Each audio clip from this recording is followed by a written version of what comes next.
What's up, everybody? Welcome back to another episode of It May Be Impossible to Talk to Women, but at least I can lift kind of sort of heavy. Today we've got a 485 by 5 bench press coming up today, and I got a couple things that I need to do before I go to the gym, so come along, my children, and let's have a day together. Now, as Iggy Azalea said, first things first, I'm the realist. And the realist is this breakfast. And it's a little intimidating personally because it's very large. It only looks like 2 breakfast sandwiches, right? 2 breakfast sandwiches, not that difficult to get down. But what's in the breakfast sandwiches is 3 eggs, 180 grams of beef, 40 grams of honey, and a slice of cheese because I'm a heathen. And we also got a cup of coffee. So that's my breakfast. I used to do this breakfast in 2 parts. Yes, that is Buddy's butt. He's decided that I do not have personal space anymore. And that's not how he's supposed to be playing with that toy, but he makes his own rules. I used to do this meal. I would have the eggs and beef, and then I would cook the bagels after with the honey. But that was taking way too long, and it would take me like an hour to eat because I'd be so full from the eggs and beef and be like, ugh. And then I'd feel disgusting from the bagels. So this kind of feeds 2 birds with 1 scone by making things faster, and it also makes it a little more enjoyable. So that's what we're doing. And I'm going to attempt to let this little guy have fun while I eat. But if he gets in my face, he's getting politely told to leave me alone. Yeah, he's decided he will not give me personal space because I got 1 left. Hey, bud, go away. Go away. He said no. Normally right after I eat, I take Buddy for a 30-minute walk. What's programmed is a 10-minute walk, but the weather outside is frightful. Let me make my way to the front door to show you guys. I don't check the weather or the news because it just stresses me out. But it's raining pretty hard. It's not raining pretty hard right now, but it's starting to rain, and Buddy does not like the rain. I accidentally put him outside because I was putting his breakfast together, and he's mad at me now. But oh, the rain is stopping, but it's supposed to thunder all night, so I think it's a false hope. I might grab a jacket, and nope, rain's starting back up again. Never mind. Buddy does not get a walk today. I'm sorry, Buddy. All right, boys. So we decided to do some editing. Wow, this jerk face yelled at us the entire time because he's an attention whore. So we edited 3 videos. They take about 30 minutes each to edit, and I don't necessarily always have 30 minutes every day. So we edited a what's it? A batch. That's the phrase the pro YouTubers use. We edited a batch of them. Should be good for about a week's worth of stuff, but I'd like to get all of these. I've got 4 out of 9 edited. I've technically got 11 now, including the video that we're recording right now. And we once we're good, I do still have to make thumbnails for all of these. So we'll see. I would like to post them every other day. We'll see how that goes. And then every other day I also post I'm implementing a new shorts strategy, where I'm also throwing in a video of a short from each of the videos. So I saw an Elite FTS interview once with Dave Tate, where he was like, how many times can you use the same piece of content? And that is the value of the content. And he was saying, if you can use it in a video, in a short, in a podcast, in a this and in that, which is why podcasters, every time that they shoot a podcast, you see those clips of podcasts pop up in your reels, your shorts. He was like, can you use the same piece of content for YouTube shorts, for Instagram reels, for Facebook reels, for TikTok, for this, for that? Can you make multiple videos about the same clip? So like if you squat 1,000 pounds, so you get to 1,000 pound squat, you're using that 1,000 pound squat again. What does it feel like under that 1,000 pound squat? The ramifications of 1,000 pound squat, stuff like that. Stuff that I should probably be doing a little bit better, but I don't necessarily have the time because I work 50 to 60 hours away trying to make ends meet. I need to get, I have plans for more of those educational, informational videos that do really well, but I just don't have time to do them right now. And I'm waiting until I get I signed the hiring paperwork for my next job, my career. I won't go into too much detail about that, but once I have that, I'll have more time because I won't be working 50 to 60 hours a week. I won't be struggling to do anything. I won't be stressed out about money, food, transportation, things like that. And I'll be able to have my weekends will be free time, or my off days will be free time. So I'll be more available to do those educational videos that I like doing for you guys, and you guys enjoy watching them too. So yep, we got 3 more videos uploaded. That's about 6 days worth of content. I also have the shorts, so yeah, they're uploading right now. And then we've got the shorts. I've got scheduled. I need to make the thumbnails for these 3, but they'll all be scheduled by the time that this video goes out, and you'll have already seen these. So that's the secret life of a YouTuber who doesn't have much time. But anyways, I'm gonna go hydrate, I'm gonna go eat, and then we're gonna go train, boys. 485 bench is gonna bench itself for 5 times, 5 reps.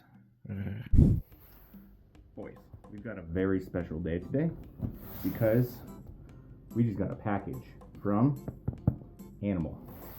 Now, I've been hinting recently that I became an affiliate with a well-known supplement company. That's what this is. So they sent out a care package, and let's see what's in there.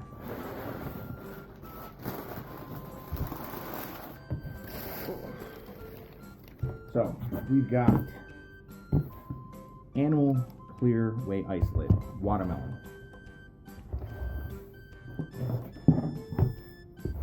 I used this the other day. Surprisingly tasty.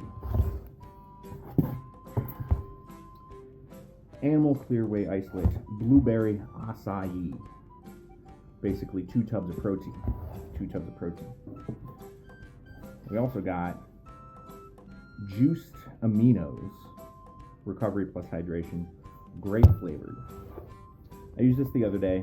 The flavor is a bit but to be fair, pretty much every grape flavor. And last but not least, we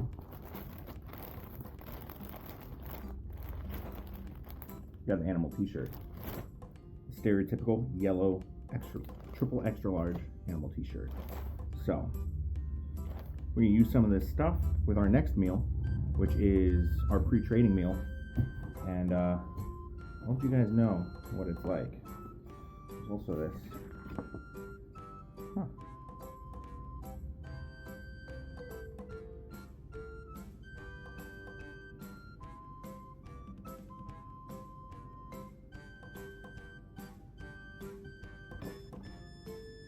Cool.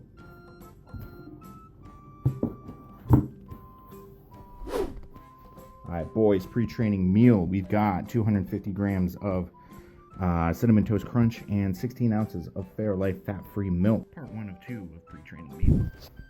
So someone fucked around with my shaker cup and it's now missing. I'm autistic and I've never lost anything.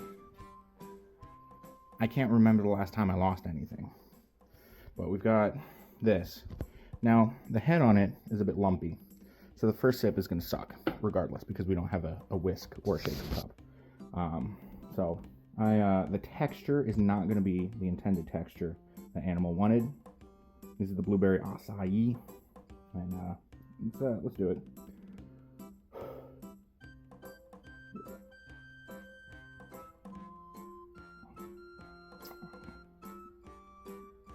It's tasty. It's a little sour,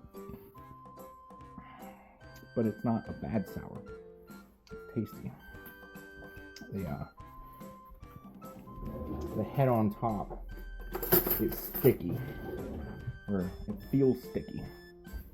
Let me break it up a little more.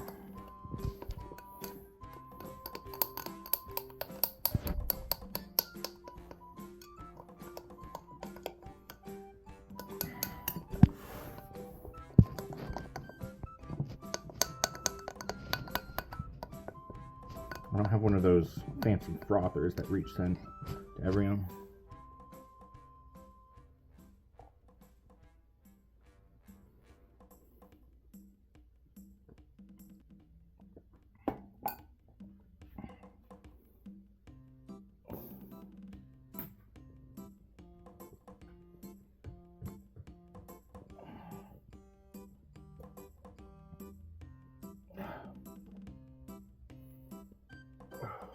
Now, it's tasty, right? It's just that layer of head because we don't have a whisk. It's very intense. It's like cottage cheese. It's like blueberry flavored cottage cheese. Like not a good one. But this is a terrible endorsement, isn't it? All because someone stole my shaker cup. Which means I don't have interset carbs either. Unless I use a Stanley cup.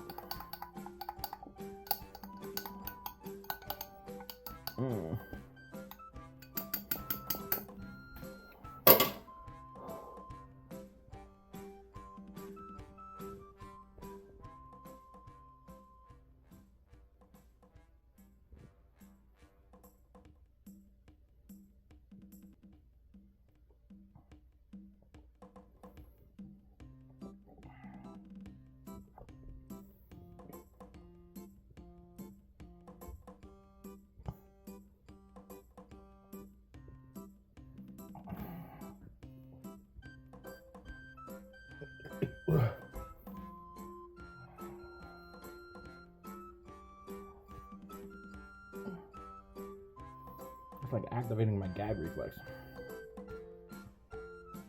Yes, I have one of those.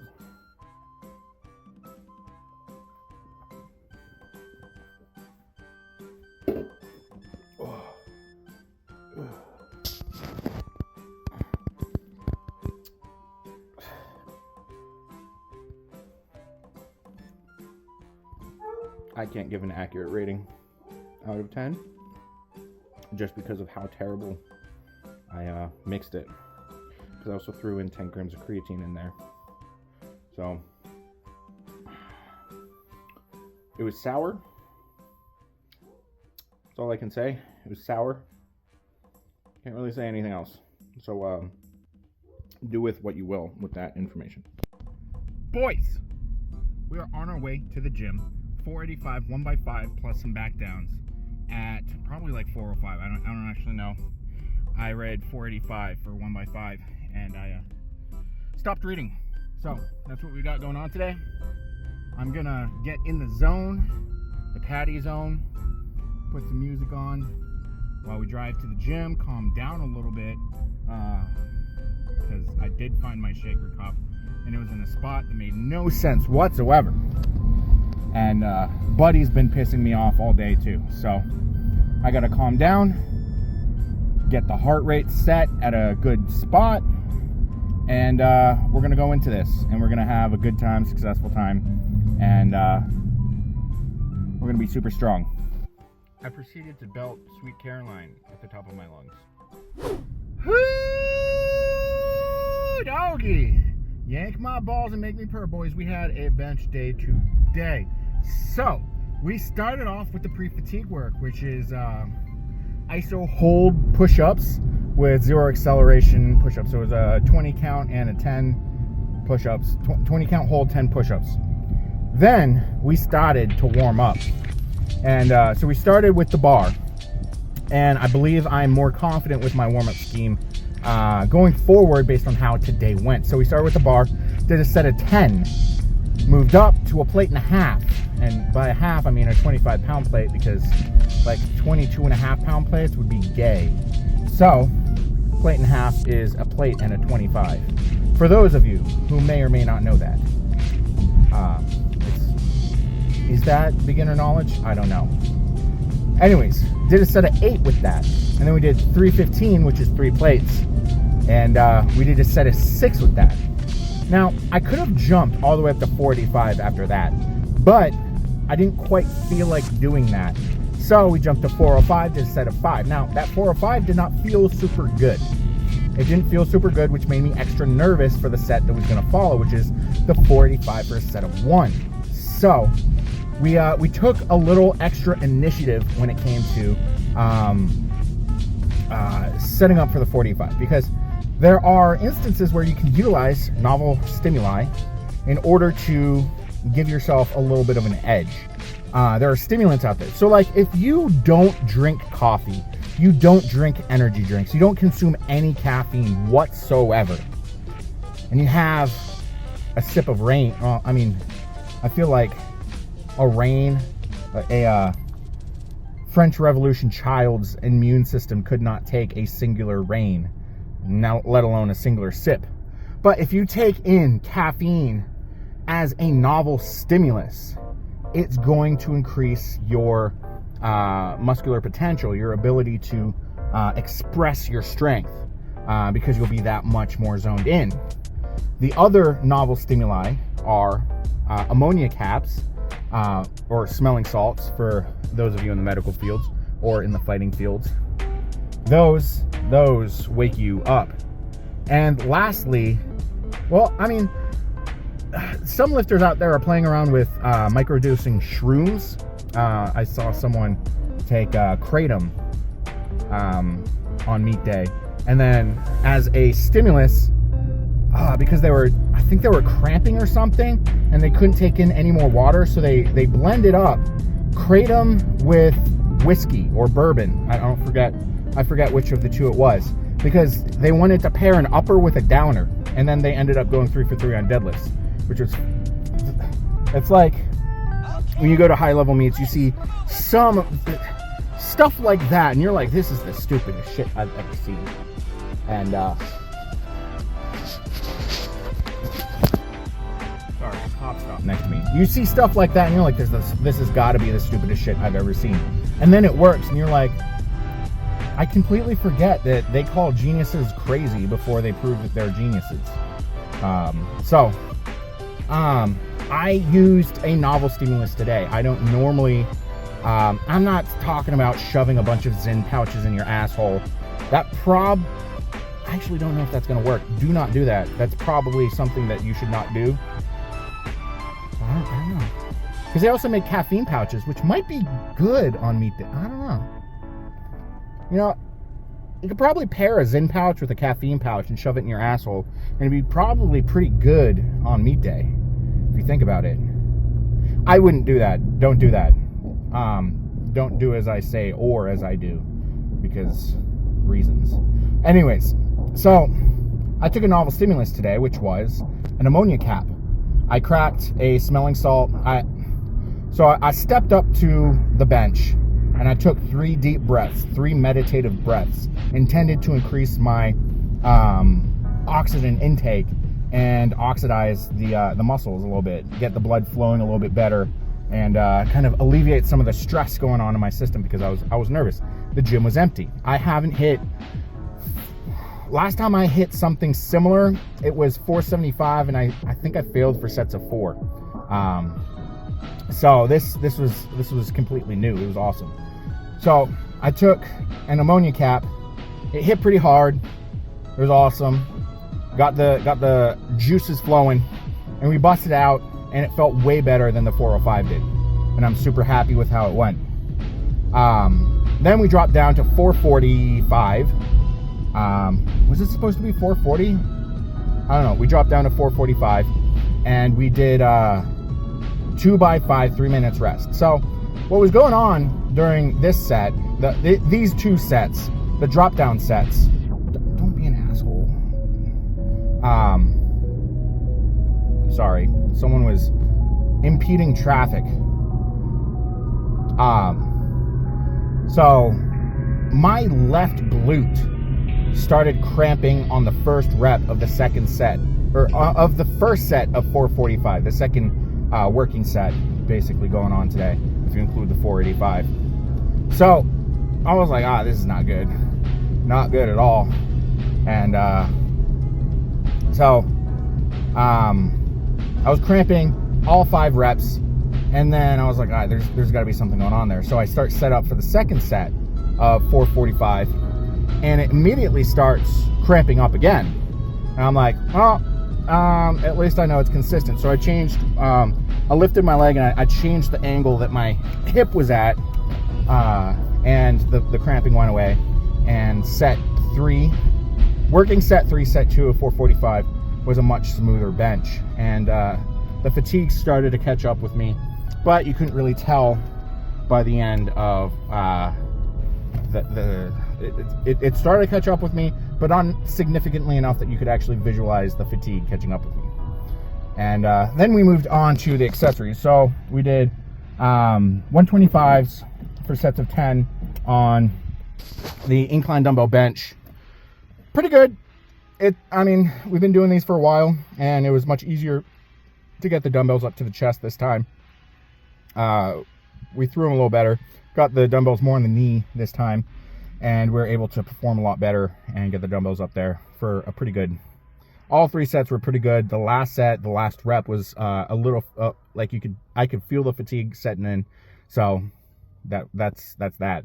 And then we moved on to the incline dumbbell skull crushers, sets of 15 with the 25s. Felt a really good stretch, especially through the left tricep. So I guess we've got some imbalances going on there, because it should be even, but it's not. And I'm a right-handed dominant person, so having my left side a little tighter means that there's a lot of lacking stimulus. Or when I'm driving around and I have my elbow up on the window, that's probably what's causing the tightness. And I need to stop doing that. I used to get chest cramps because I would do that while driving, and I always thought I was having a heart attack, and I never did. So that. And then we moved on to the cable flies. Those are pretty good. I mean, really trying to those I'm not really concerned about the weight on them. I'm concerned about the range of motion. If I can maximize the range of motion on those, then we're doing pretty good. And we're staying at a significant not super significant weight. We've got 25s, and the way that the cable system, it's like double whatever. So no, it's singular. I don't know what I'm thinking. The cable setup is weird like that. So we what was it? My brain. Really trying to get a range of motion. If we can touch our hands behind our back, that means we've got a lot of elasticity in our chest. That's never going to be possible. But we've got the weight enough that we can feel a stretch and get a little bit of a stimulus, a little bit of a pump. On the third set, I was getting a good pump, and we had the good hypoxic response going on there, and it felt really good. Yeah. Supersetted with the close grip push-ups. I found that if I put my thumb in a certain angle, it hurts my wrist. It's something novel, something new, something that sucks. And then we finished off with the dumbbell curls. I checked my program, and I have not been logging what I've been using for the dumbbell curls. So I kind of forgot what I've been using. So I jumped in with the 35s. Those were pretty good. And we were dying by the last couple reps of the last set. So I think that's where we're going to be for a hot minute with those. So I just got home. I'm going to prep some chicken. It's pre-cooked, so I'm going to microwave it. Put some sauerkraut in it, and probably just 1 packet of rice. I'm supposed to do 400 grams of rice, but I don't feel like it. And we're going to be out and about doing Uber Eats. So I'm going to prep that, get in the car, and we're going to be going to the spot where I'm going to be sitting, and we're going to be eating that while we're sitting around and doing stuff. So that's the plan. Why am I talking so fast right now? It's weird. The words are coming out of my... Now they're not. Anyways, I'm going to go set that up. All right, boys. We are in the car. We are logged into Uber Eats. We've got our meal right here. 240 grams of jasmine rice, 245 grams of chicken, a splatter or a chunk or whatever, a glob, is that the correct term, of sauerkraut, a couple crankles of Himalayan pink salt, because Brianni Terry told me that black girls know how to cook better than white boys. Not her exact words, but it's true. What was it? What'd she say?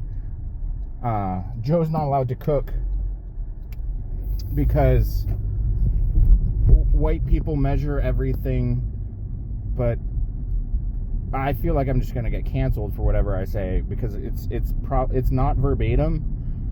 Basically, she said she spices her food with her heart, with her soul, and white people don't do that. Yeah. And also, yeah, we're on Uber, and we're also listening to The Wandering Inn. Let me like Yeah, General of Israel, which is, I think, book 6 or 7.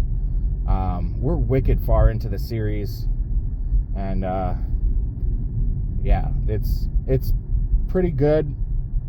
It's let me get back to Uber.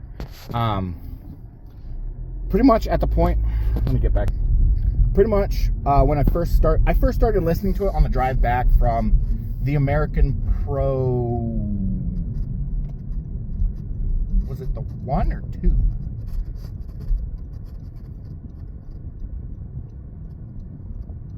I think it was American Pro 1.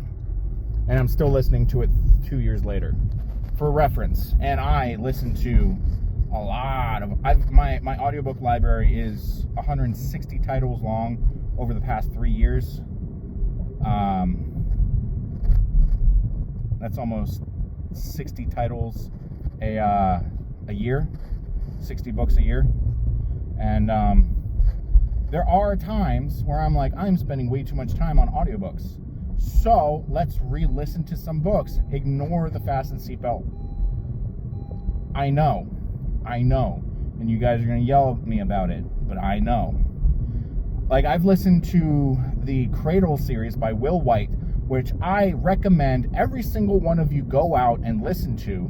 I've listened to it 3 or 4 times. It's 12 books long.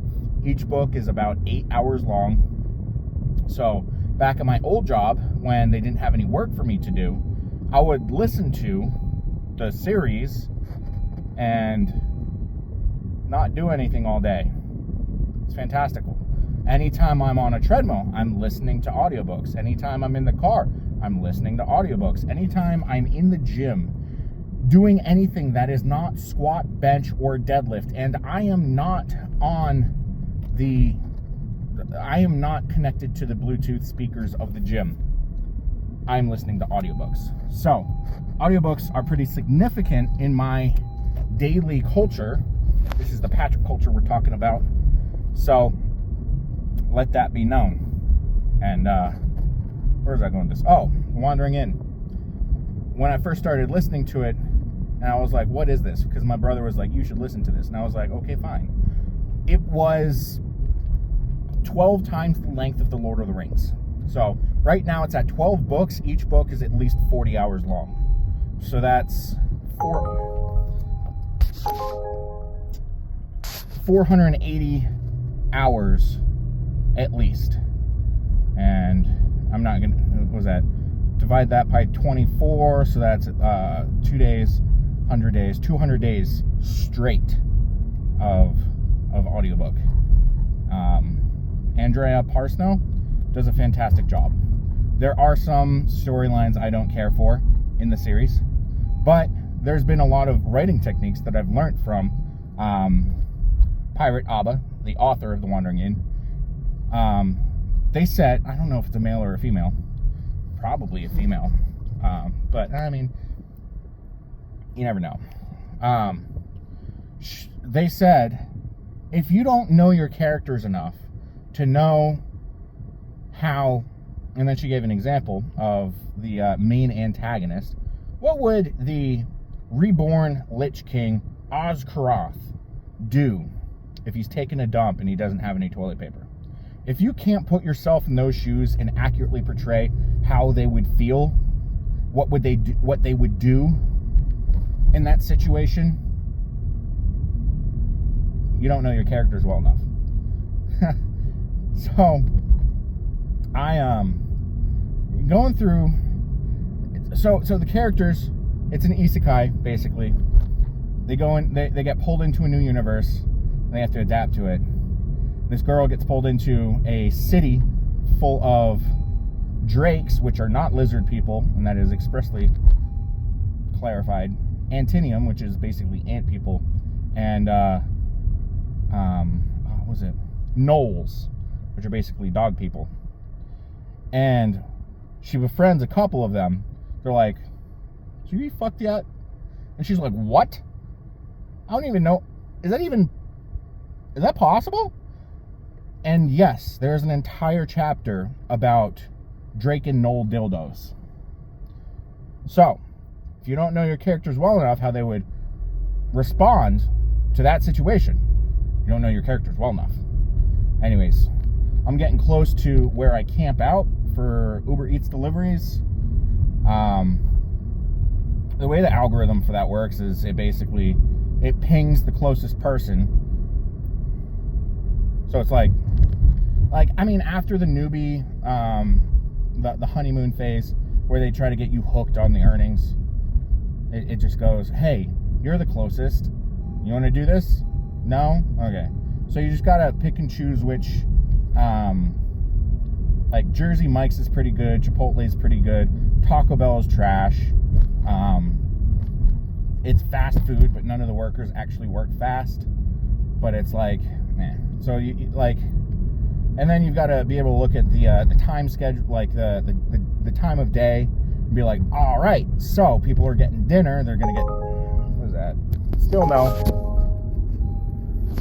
That's the sound of my nightmares, and I'm able to see actually on my my display there that they show you how much for every delivery, and like the way to do it is you got to look at the time and distance.